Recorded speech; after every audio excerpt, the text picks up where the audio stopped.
మా అభిప్రాయాలతో పని లేదా? మమ్మల్ని సంప్రదించకుండా జీవో ఎందుకు తీసుకొచ్చారు, ఎలా తీసుకొస్తారు? పోడు వ్యవసాయం చేసుకోలేకపోతున్నాము అంటూ తీవ్ర ఆగ్రహం వ్యక్తం చేస్తూ ఉన్నారు ఆదివాసీలు. జీవో నెంబర్ 49 ని రద్దు చేయాలని డిమాండ్ చేస్తూ ఉమ్మడి ఆదిలాబాద్ జిల్లాలో బంద్ కొనసాగిస్తూ ఉన్నారు. తుడుం దెబ్బ ప్రజా సంఘాల ఆధ్వర్యంలో ఈ బంద్ జరుగుతోంది. Komaram Bheem tiger conservation corridor పై కూడా నిరసన వ్యక్తం చేస్తున్నారు.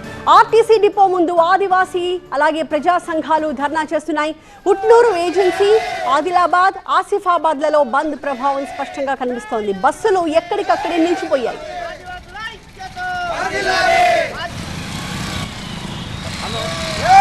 జీవో నంబర్ 49 తో ఆదివాసీ మనుగడే ప్రశ్నార్థకంగా మార్చే కుట్ర జరుగుతోంది అంటున్నారు నేతలు. టైగర్ రిజర్వ్ గా ప్రకటించడంతో తాము పోడు భూముల్లో వ్యవసాయం చేసుకోలేకపోతున్నామని ఆవేదన వ్యక్తం చేస్తున్నారు. పోడు వ్యవసాయమే కాదు, ఊళ్ళ నుంచే తమని వెళ్లగొడతారని భయాందోళన వ్యక్తం చేస్తున్నారు.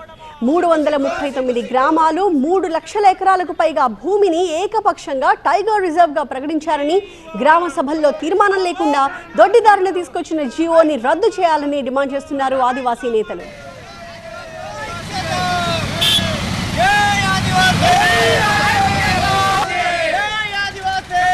ప్రభుత్వం జియో 49 పై వెనక్కి తగ్గకపోతే తాడో పేడో తేల్చుకుంటామంటూ గతంలోనే వార్నింగ్ ఇచ్చారు ఆదివాసీ ప్రజా సంఘాల నేతలు.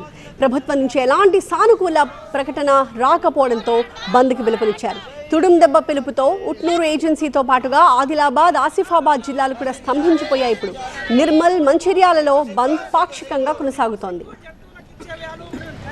కొమరం భీం కన్జర్వేషన్ కారిడార్ పేరిట 30/5/2025న జీవో 49ను తీసుకొచ్చి అక్కడ ఉన్నటువంటి ఆదివాసీలను అంతం చేయడానికి ప్రయత్నం చేస్తున్నటువంటి సందర్భంగా ఆ యొక్క జీవోను వెంటనే రద్దు చేయాలని డిమాండ్ చేస్తున్నాం.